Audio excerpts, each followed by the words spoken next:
नमस्कार, जय हिंद। स्वागत है आपका एक नए वीडियो सीरीज़ में। आज का वीडियो एसएससी जीडी बच्चों के लिए इम्पोर्टेंट होने वाला है।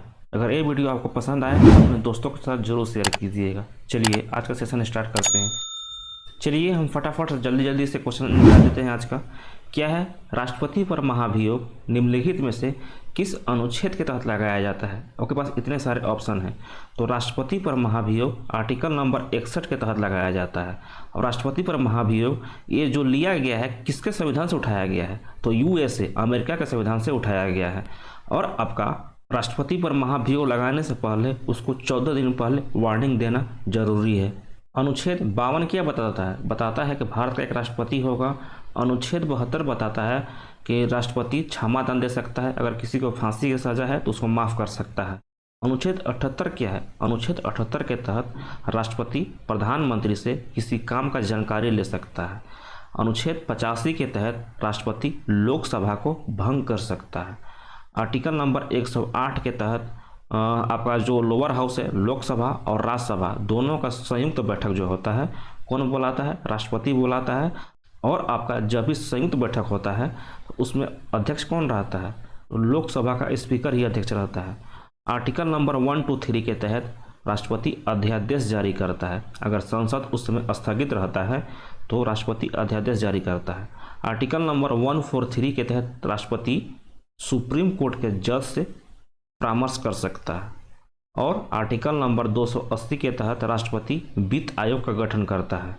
और आर्टिकल नंबर 352 के तहत राष्ट्रपति इमरजेंसी लागू करता है, आपातकाल लागू करता है। तो इतना सारा आप आर्टिकल अनुच्छेद राष्ट्रपति से मिनिमम याद करना है आपको। भारत में कार्यपालिका का प्रमुख कौन होता है? राष्ट्रपति होता है। यहाँ तक कि तीनों सेनाओं का प्रमुख भी राष्ट्रपति होता है। राष्ट्रपति के उम्मीदवार के लिए मिनिमम 35 वर्ष होना चाहिए। और आपको लोकसभा के लिए 25 वर्ष, राज्यसभा के लिए 30 वर्ष, लेकिन आपका राष्ट्रपति और उपराष्ट्रपति के लिए 35 वर्ष। अगर राष्ट्रपति बीमार पड़ जाए या फिर अवकाश पर है तो कौन काम करता है? उपराष्ट्रपति काम करता है। और अगर उपराष्ट्रपति और राष्ट्रपति दोनों अवकाश पर है या फिर दोनों का मृत्यु हो जाए तो जब तक राष्ट्रपति का चुनाव नहीं होगा तब तक आपका सुप्रीम कोर्ट का जज, कौन सा? उच्च न्यायालय का, उच्चतम न्यायालय का जज आपका राष्ट्रपति का पद को संभालेगा। ठीक है, चलिए हम आगे चलते हैं। नेक्स्ट क्वेश्चन क्या बोल रहा है? संविधान सभा का प्रथम बैठक कब हुआ था? आपके पास ऑप्शन है 9 दिसंबर 1946, 11 दिसंबर 1946, 13 दिसंबर 1946 या फिर इनमें से कोई नहीं। तो संविधान सभा का प्रथम बैठक 9 दिसंबर 1946 को हुआ था। इसमें आपका टेम्पोररी प्रेसिडेंट थे, टेम्पोररी अध्यक्ष थे, बाकी दोनों में आपका परमानेंट अध्यक्ष मिल चुके थे। ठीक है, चलिए आगे देखते हैं क्वेश्चन क्या है। संविधान सभा का बैठक का पहला दिन अस्थायी अध्यक्ष टेम्पोररी प्रेसिडेंट कौन थे? आपके पास ऑप्शन है डॉक्टर राजेंद्र प्रसाद, दूसरा ऑप्शन है पंडित जवाहरलाल नेहरू, तीसरा है डॉक्टर सच्चिदानंद सिन्हा या फिर इनमें से कोई नहीं। तो संविधान सभा का जो पहला दिन का मीटिंग हुआ था उसमें आपका अस्थायी अध्यक्ष कौन थे? डॉक्टर सच्चिदानंद सिन्हा थे। तो फर्स्ट मीटिंग 9 दिसंबर को 1946 को हो गया था। जो सेकेंड मीटिंग 11 दिसंबर को हुआ था और थर्ड मीटिंग 13 दिसंबर को हुआ था। एक दो दिन गैप करके दोनों का था। तो 9 दिसंबर को डॉक्टर सच्चिदानंद सिन्हा, बाकी दोनों दिन आपका कौन थे? तो आपका डॉक्टर राजेंद्र प्रसाद आपका परमानेंट अध्यक्ष बन चुके थे। नेक्स्ट क्वेश्चन देख लीजिए क्या है। संविधान सभा का बैठक में 13 दिसंबर 1946 को किसके द्वारा उद्देश्य प्रस्ताव प्रस्तुत किया गया था? आपके पास ऑप्शन है डॉक्टर भीमराव अंबेडकर, पंडित जवाहरलाल नेहरू, डॉक्टर सच्चिदानंद सिन्हा या फिर डॉक्टर राजेंद्र प्रसाद। तो आपका संविधान सभा का जो 13 दिसंबर को मीटिंग हुआ था जो कि तीसरे नंबर का था, उस दिन उद्देश्य प्रस्ताव आपका पंडित जवाहरलाल नेहरू ने प्रस्तुत किया था। और उद्देश्य प्रस्ताव 13 दिसंबर को तो प्रस्तुत हुआ था, लेकिन संविधान सभा के द्वारा कब उसको अपना लिया गया था? तो 22 जनवरी 1947 को इसको अपना लिया गया था उद्देश्य प्रस्ताव को। और उद्देश्य प्रस्ताव को बाद में क्या बोला गया था? प्रस्तावना बोला गया था, प्रियम्बस बोला गया था। ठीक है, चलिए आगे चलते हैं। और डॉक्टर राजेंद्र प्रसाद उसमें अध्यक्ष थे। नेक्स्ट क्वेश्चन क्या बोल रहा है? संविधान सभा का बैठक में 24 जनवरी 1950 को निम्नलिखित में से कौन सा कार्य नहीं किया गया था? आपके पास ऑप्शन है संविधान सभा का अंतिम बैठक हुआ था, या फिर राष्ट्रीय गान को अपनाया गया था, या फिर राष्ट्रीय गीत को अपनाया गया था, या फिर राष्ट्रीय ध्वज को अपनाया गया था। तो 24 जनवरी 1950 को राष्ट्रीय ध्वज को नहीं अपनाया गया था। राष्ट्रीय ध्वज को आपका 22 जुलाई 1947 को अपनाया गया था। ठीक है, इसको ध्यान में रखना है। आज़ादी के कुछ दिन पहले ही 22 जुलाई 1947 को अपना लिया गया था। और राष्ट्रीय ध्वज को किसने बनाया था? पिंगली वेंकैया ने उसको डिजाइन किया था। बाकी ऑप्शन है संविधान सभा का अंतिम बैठक। तो संविधान सभा का अंतिम बैठक कब हुआ था? 24 जनवरी 1950 को ही हुआ था। अब पहला बैठक कब हुआ था? 9 दिसंबर 1946 को पहला बैठक हुआ था। ठीक है, राष्ट्रीय गान जो हमारा कौन है, जन गण मन को, उसको अपना लिया गया था। और राष्ट्रीय गान को किसने लिखा था? रविंद्रनाथ टैगोर ने लिखा था। जो हम लोग का राष्ट्रीय गीत है वंदे मातरम, किसने लिखा था? बंकिम चंद्र चटर्जी ने लिखा था। और आपका जो राष्ट्रीय गान है जन गण मन, इसको फर्स्ट टाइम कब गाया गया था? तो 1911 या फिर 12 का कोलकाता अधिवेशन हुआ था, उसी में फर्स्ट टाइम जन गण मन को गाया गया था। लगभग 1912 का अधिवेशन था कोलकाता का। ठीक है, और आपका राष्ट्रीय गीत वंदे मातरम फर्स्ट टाइम कब गाया गया था? तो 1896 के कलकत्ता अधिवेशन में गाया गया था। ठीक है, इस सब बात को ध्यान में रखिएगा। चलिए हम आगे चलते हैं। और रविंद्रनाथ टैगोर हैं, उनको किस नाम से जाना जाता है? गुरुदेव के नाम से जाना जाता है। और रविंद्रनाथ टैगोर ही ऐसे पहले व्यक्ति थे जिनको कि 1913 में नोबेल प्राइज मिल चुका है साहित्य के क्षेत्र में। किस पुस्तक के लिए? गीतांजलि पुस्तक के लिए। ठीक है, इसको भी ध्यान में रखिएगा, ये भी क्वेश्चन टपक सकता है। नेक्स्ट क्वेश्चन क्या है? नेक्स्ट क्या है? हमारा राष्ट्रीय गान को निम्नलिखित में से किसके द्वारा लिखा गया था? तो आपका रविंद्रनाथ टैगोर के द्वारा लिखा गया था। अभी आपको हम बताया बंकिम चंद्र चटर्जी के द्वारा आपका राष्ट्रीय गीत वंदे मातरम को लिखा गया था। आपके पास नेक्स्ट ऑप्शन है सुभाष चंद्र बोस।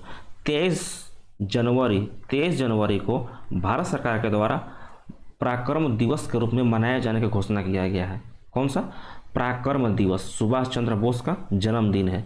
सुभाष चंद्र बोस के नाम पे ही एक अंडमान निकोबार का एक आइलैंड है। क्या नाम था? रॉस द्वीप। रॉस द्वीप का नाम चेंज करके क्या कर दिया गया है? सुभाष चंद्र बोस कर दिया गया है। एक था हैवलॉक द्वीप। हैवलॉक द्वीप का नाम चेंज करके क्या कर दिया गया है? सुषमा स्वराज के नाम पे स्वराज द्वीप कर दिया गया है। एक और नाम था नील द्वीप। नील द्वीप का क्या कर दिया गया है? शहीद द्वीप कर दिया गया है। ठीक है, फिर से सुन लीजिए।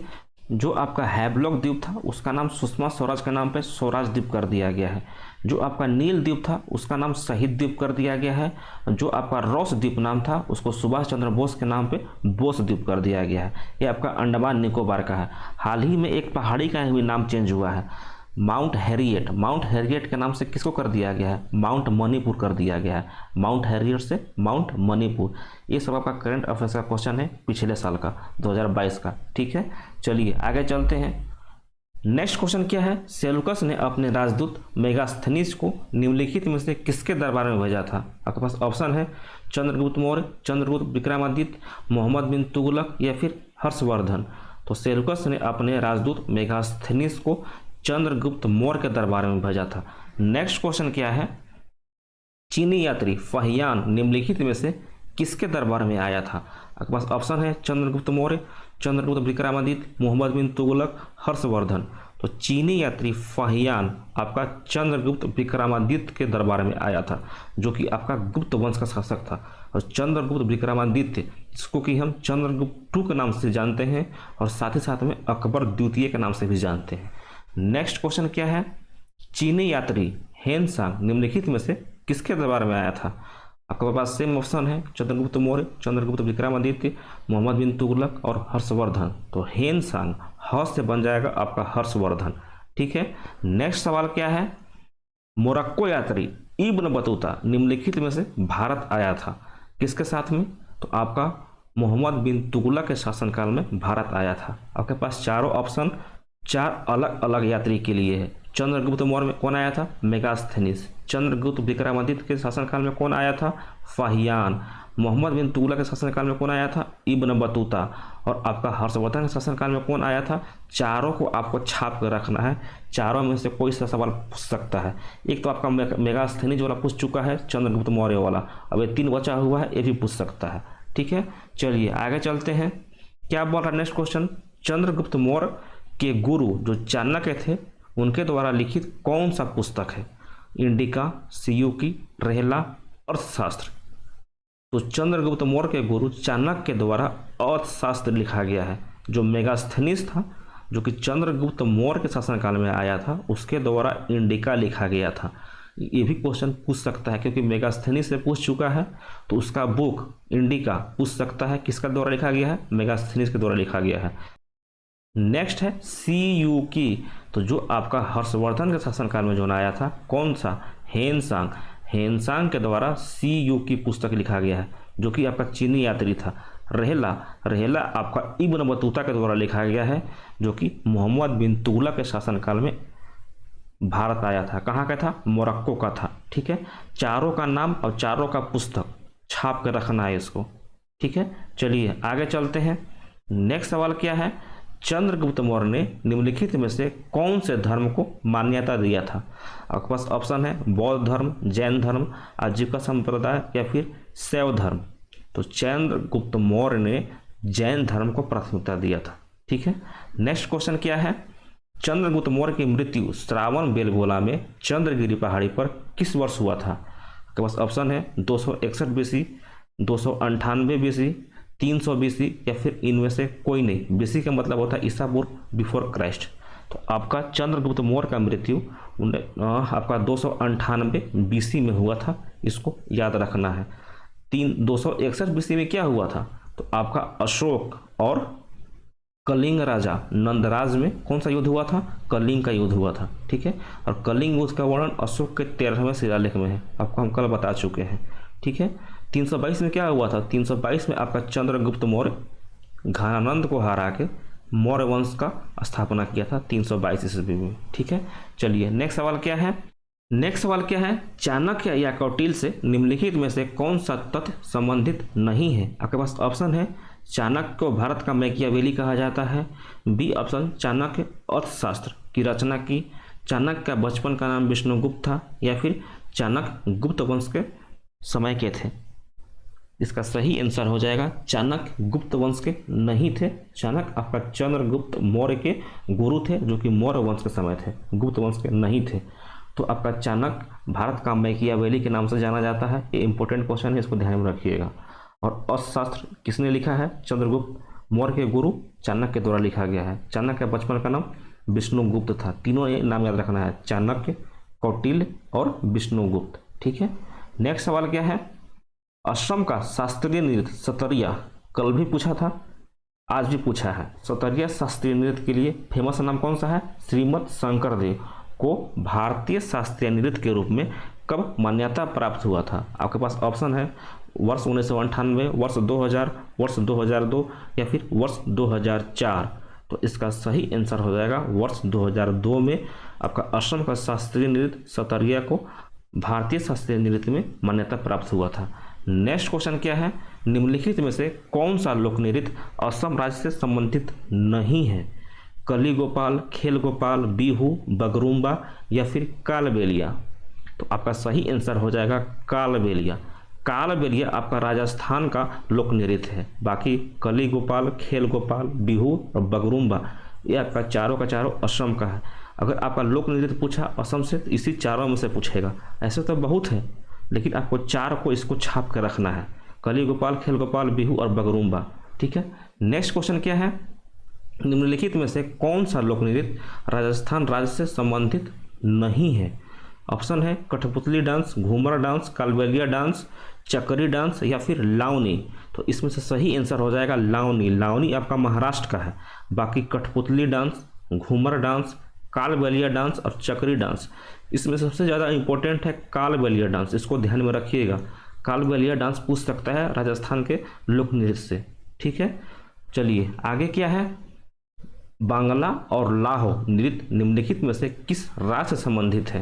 आपके पास ऑप्शन है नागालैंड, मणिपुर, मेघालय, असम। तो बांग्ला और लाहो महोत्सव आपका मेघालय से संबंधित है, और मेघालय में ही आपका गारो खासी जयंतियाँ 3 पहाड़ी हैं।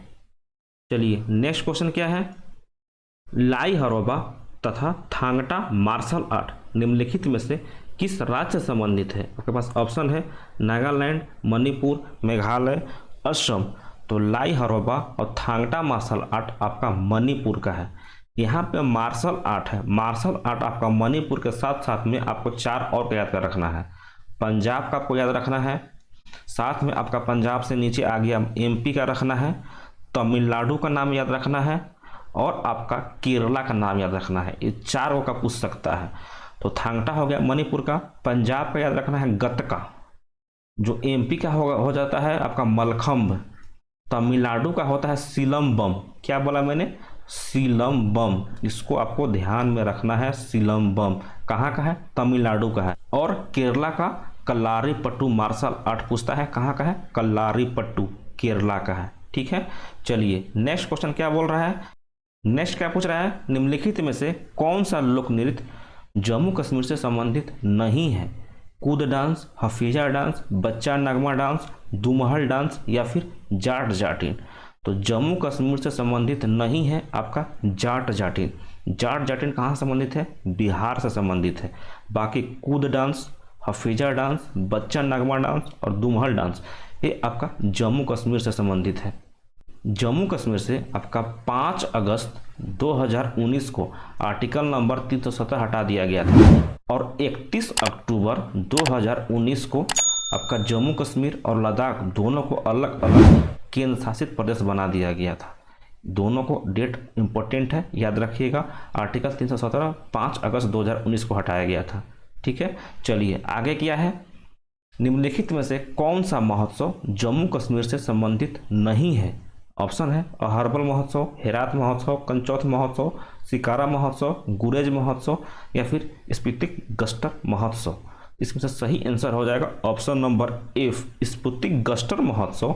ये लद्दाख का है। इसको भी छाप कर रखिएगा, कितने एग्जाम में पूछ चुका है स्पुतिक गस्टर महोत्सव। बाकी का जो ऊपर का है अहरबल महोत्सव, हेरात महोत्सव, कंचौथ महोत्सव, सिकारा महोत्सव और गुरेज महोत्सव, ये आपका जम्मू कश्मीर का है। ठीक है, जम्मू कश्मीर से बहुत सारा क्वेश्चन बनता है। चलिए नेक्स्ट सवाल क्या है? मौर्य वंश का राजा अशोक के अभिलेखों को जेम्स प्रिंसेप के द्वारा सर्वप्रथम पढ़ा गया था। पूछ रहा है कब पढ़ा गया था? ऑप्शन है 1837 में, 1838 में, 1836 में या फिर 1853 में। तो इसका सही आंसर हो जाएगा जेम्स प्रिंसेप के द्वारा 1837 में पढ़ा गया था। नेक्स्ट क्वेश्चन क्या है? भारत के नेपोलियन के नाम से गुप्त वंश के किस शासक को जाना जाता है? ऑप्शन है श्रीगुप्त, चंद्रगुप्त, समुद्रगुप्त, कुमारगुप्त। तो भारत के नेपोलियन के नाम से समुद्रगुप्त को जाना जाता है। किसने बोला था? विंसेंट स्मिथ के द्वारा बोला गया था भारत का नेपोलियन। चलिए नेक्स्ट सवाल क्या है? हरिसेन द्वारा रचित प्रयाग प्रशस्ति से निम्नलिखित में से किसकी जानकारी मिलती है? ऑप्शन है श्रीगुप्त, चंद्रगुप्त, समुद्रगुप्त, कुमारगुप्त। तो हरिसेन के द्वारा रचित प्रयाग प्रशस्ति से आपको समुद्रगुप्त का जानकारी मिलता है। श्रीगुप्त कौन था? श्रीगुप्त आपका गुप्त वंश का संस्थापक था। इसका बेटा था घटोत्कच, घटोत्कच का बेटा था आपका चंद्रगुप्त, चंद्रगुप्त का बेटा था आपका समुद्रगुप्त, और समुद्रगुप्त का बेटा था चंद्रगुप्त द्वितीय, जिसको कि हम चंद्रगुप्त विक्रमादित्य बोलते हैं, अकबर द्वितीय ही बोलते हैं। और चंद्रगुप्त विक्रमादित्य का बेटा था आपका कुमारगुप्त। कुमारगुप्त वही जिसने नालंदा विश्वविद्यालय का स्थापना किया था। ठीक है, चलिए आगे चलते हैं। नेक्स्ट सवाल क्या है? उद्देश्य प्रस्ताव पर विचार विमर्श करने के बाद संविधान सभा के द्वारा कब अपनाया गया था? अभी आपको बता चुके हैं उद्देश्य प्रस्ताव को 13 दिसंबर 1946 के दिन संविधान सभा के आगे रखा गया था। किसके द्वारा रखा गया था? पंडित जवाहरलाल नेहरू के द्वारा रखा गया था, जो कि 22 जनवरी 1947 को संविधान सभा के द्वारा इसको अपना लिया गया था। और उद्देश्य प्रस्ताव को बाद में प्रियम्बल्स के नाम से जाना गया, प्रस्तावना के नाम से जाना गया। ठीक है, और बाद में आपका प्रस्तावना में 42वां संविधान संशोधन के द्वारा समाजवादी, अखंडता और पंथ निरपेक्ष 3 शब्द को जोड़े गए थे। ठीक है, ये भी पूछ सकता है, इसको भी ध्यान में रखिएगा, प्रियम्बल से रिलेटेड, प्रस्तावना से रिलेटेड। नेक्स्ट क्वेश्चन क्या है? संविधान सभा के द्वारा संविधान बनाने में कुल कितने दिन लगे थे? तो इसका 2 वर्ष 11 महीने 18 दिन लगे थे। इसको डायरेक्ट छाप लीजिएगा दिमाग में, 2 वर्ष 11 महीने 18 दिन। नेक्स्ट क्वेश्चन क्या है?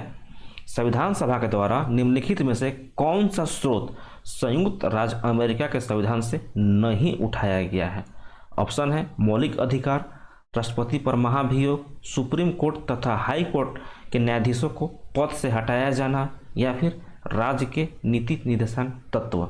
तो इसका सही आंसर हो जाएगा ऑप्शन नंबर डी, जो राज्य के नीति निर्देशक तत्व है, जिसको कि हम डीपीएसपी बोलते हैं, ये आपका पार्ट नंबर 4 में दिया गया संविधान का, ये आपका आयरलैंड के संविधान से उठाया गया है। ठीक है, बाकी आपका मौलिक अधिकार आपका राष्ट्रपति पर महाभियोग या फिर सुप्रीम कोर्ट या फिर हाई कोर्ट के जो न्यायाधीश हैं उनको पद से हटाया जाना, जहां भी आपको लगेगा ना कि पावर जैसा आपको फीलिंग होगा तो आपको डायरेक्ट वहां पे संयुक्त राज्य अमेरिका में मार देना है।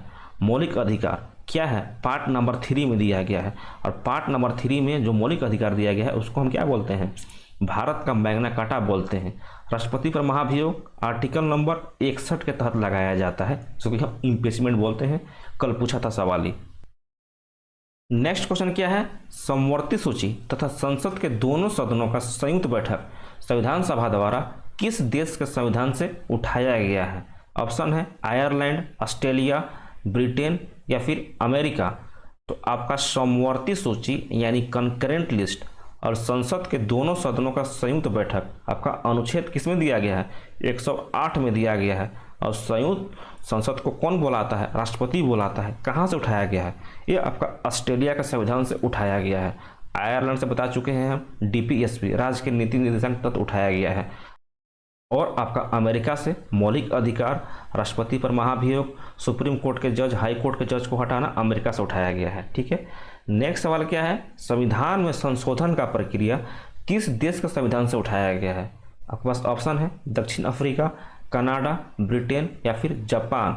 तो संविधान संशोधन का प्रक्रिया जो कि आर्टिकल नंबर अनुच्छेद नंबर 368 में दिया गया है, ये आपका दक्षिण अफ्रीका के संविधान से उठाया गया था। ठीक है, नेक्स्ट सवाल क्या है, नेक्स्ट क्वेश्चन क्या है, हरिप्रसाद चौरसिया तथा पन्नालाल घोष का संबंध निम्नलिखित में से किस वाद्य यंत्र से है।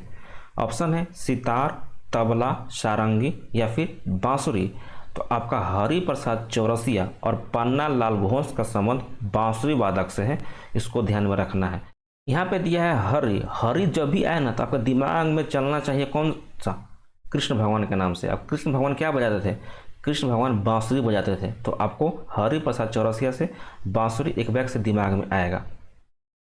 नेक्स्ट क्वेश्चन क्या है, बिस्मिल्लाह खां का संबंध निम्नलिखित में से किस वाद्य यंत्र से है। आपके पास ऑप्शन है सितार, शहनाई, सारंगी या फिर सरोद।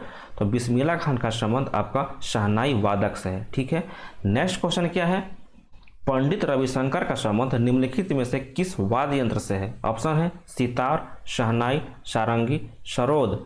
तो आपका पंडित रविशंकर का संबंध सितार से संबंधित है। रवि, रवि का मतलब क्या होता है, सूर्य। तो आप दिमाग में थोड़ा सा इमेजिन कीजिए, ये सूर्य है और सूर्य से जो रोशनी आती है मान लीजिए तार के रूप में आते हैं, तो सूर्य से तार, तार से डायरेक्ट याद कीजिएगा सितार। ऐसे क्वेश्चन को ट्रिक से करने के लिए आपके पास इमेजिनेशन पावर थोड़ा सा अच्छा होना चाहिए।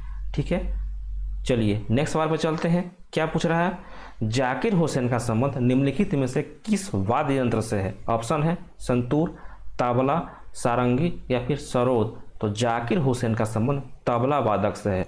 क्या बोलेंगे, जाकर तबला बजा, जाकिर से जाकर तबला बजा। ठीक है, चलिए आगे चलते हैं। नेक्स्ट सवाल क्या है, पंडित शिव कुमार शर्मा का संबंध निम्नलिखित में से किस वाद्य यंत्र से है। ऑप्शन है संतूर, तबला, सारंगी या फिर सरोद। तो पंडित शिव कुमार शर्मा का संबंध संतूर से है। ठीक है, अपना दिमाग में थोड़ा सा आलतू फालतू सोचना है और उसी के अनुसार कुछ इमेजिन करना है।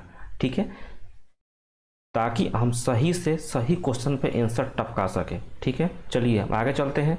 नेक्स्ट क्या है, अमजद अली खान, अली अकबर खान तथा अलाउद्दीन खान का संबंध निम्नलिखित में से किस वाद्य यंत्र से है। ऑप्शन है संतूर, तबला, सारंगी या फिर सरोद। तो आपका अमजद अली खान कितने बार रिपीट हुआ है क्वेश्चन, एनटीपीसी में भी इसको ध्यान में रखिएगा। अली अकबर खान तथा अलाउद्दीन खान का संबंध सरोद वादक से है। ठीक है, इसको ध्यान में रखिएगा। चलिए आगे चलते हैं। और तबला जाकर तबला बजा, जाकिर हुसैन। संतूर आपका पंडित शिव कुमार शर्मा। सारंगी का नेक्स्ट क्वेश्चन होगा, देख लीजिए क्या है, पंडित राम नारायण का संबंध निम्नलिखित में से किस वाद्य यंत्र से है। तो आपको बता चुके हैं कि पंडित राम नारायण का संबंध सारंगी वादक से है। सरोद वादक किससे संबंधित है, तो आपका अमजद अली खान, अली अकबर खान, अलाउद्दीन खान। संतूर आपका पंडित शिव कुमार शर्मा। तबला जाकिर हुसैन। नेक्स्ट क्वेश्चन क्या है, उस्ताद बिंदा खान का संबंध निम्नलिखित में से किस वाद्य यंत्र से है? तो उस्ताद बिंदा खान का भी संबंध किससे है? सारंगी वादक से है। सारंगी वादक से दोनों याद रखना है आपको। क्या बताए थे? पंडित राम नारायण और उस्ताद बिंदा खान। ठीक है, चलिए नेक्स्ट सवाल क्या पूछ रहा है? जम्मू कश्मीर का इतिहास निम्नलिखित में से किस पुस्तक में दिया गया है? आपके पास इतने सारे ऑप्शन हैं, इसी क्वेश्चन से आप सब जान लीजिए। तो जम्मू कश्मीर का इतिहास आपका राजतरंगिणी पुस्तक में दिया गया है। और राजतरंगिणी किसके द्वारा लिखा गया है? बस आप अपना दिमाग थोड़ा सा शांत कीजिए इस क्वेश्चन के लिए, जो मैं बोल रहा हूँ दिमाग में अपना बैठाते जाइए। राजतरंगिणी के लेखक कलहन थे, जो कि जम्मू कश्मीर का इतिहास से रिलेटेड है। मालविका अग्निमित्रम का कौन राइटर थे? कालिदास थे। नेक्स्ट है स्वप्नवास दत्तम। स्वप्नवास दत्तम का लेखक कौन है? भास। आपका नेक्स्ट है देवी चंद्रगुप्तम और मुद्रा राक्षस, इसके लेखक हैं विशाख दत्त। नेक्स्ट है अष्टाध्यायी। अष्टाध्यायी के लेखक कौन है? पाणिनि। पंचतंत्र विष्णु शर्मा। गीत गोविंद इसका राइटर है जयदेव। कामसूत्र वात्सायन के द्वारा लिखा गया है। नागनंदा, रत्नावली और प्रियदर्शिका, जिसको कि हम शॉर्टकट में PNR के नाम से जानते हैं, और PNR आपका हर्षवर्धन के द्वारा लिखा गया था। नेक्स्ट है महाभास। महाभास आपका पतंजलि के द्वारा लिखा गया है।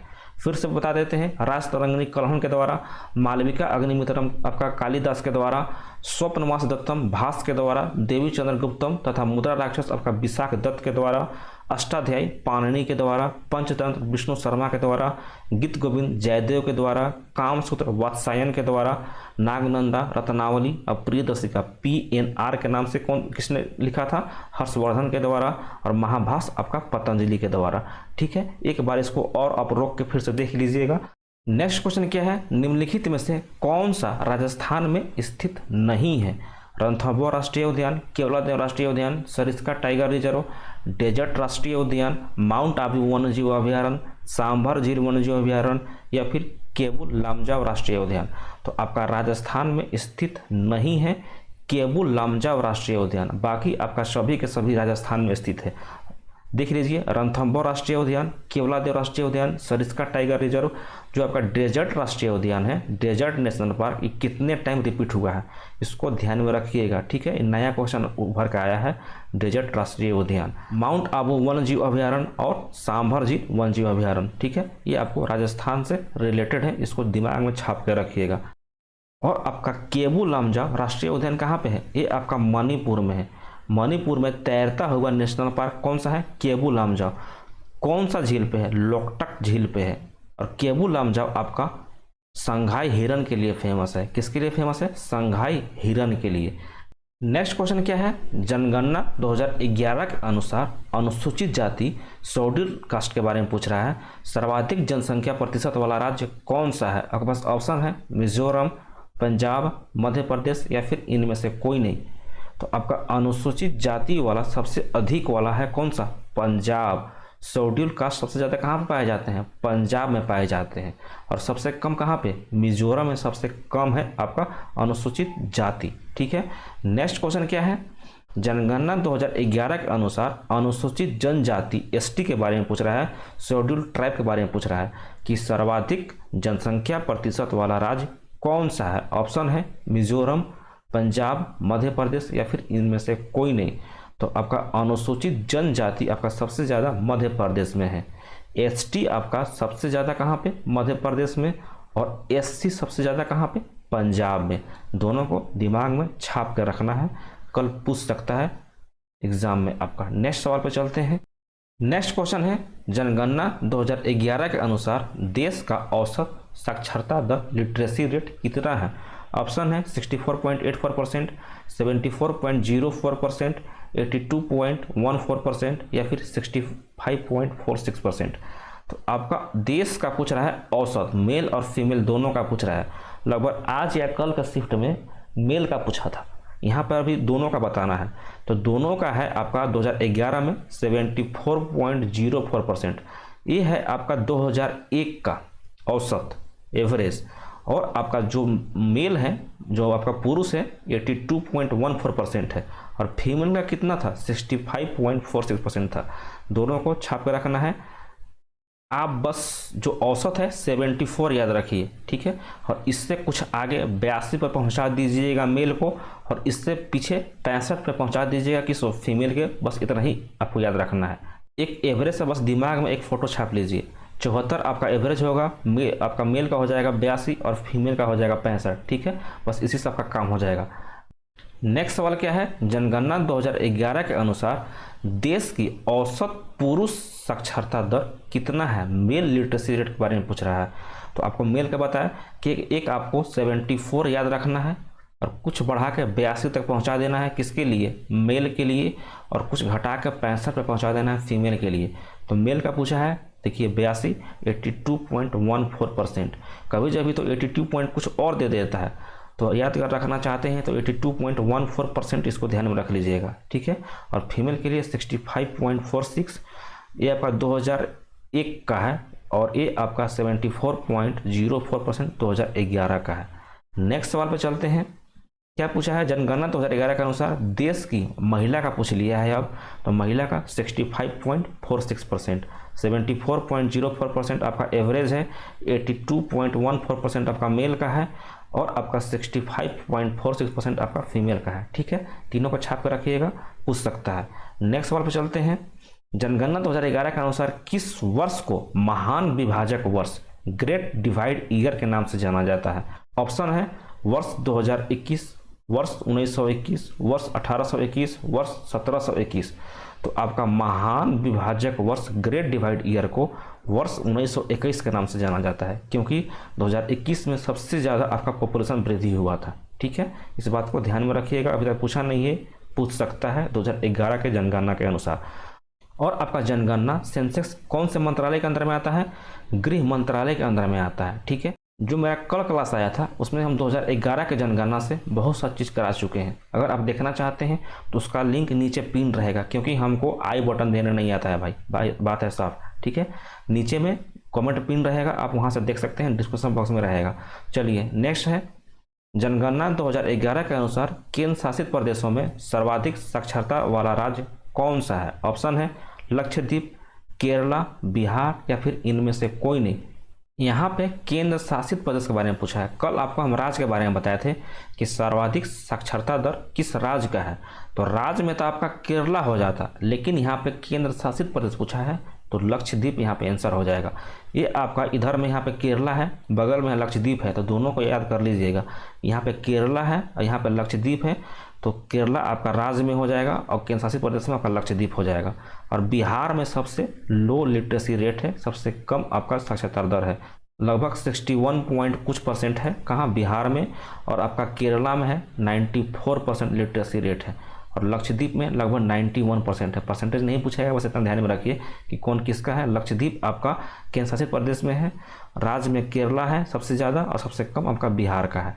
चलिए नेक्स्ट सवाल क्या है, जनगणना 2011 के अनुसार हमारे देश का लिंगानुपात कितना है। ये आपका फेमस क्वेश्चन है। ऑप्शन है 933, 943, 972, 934।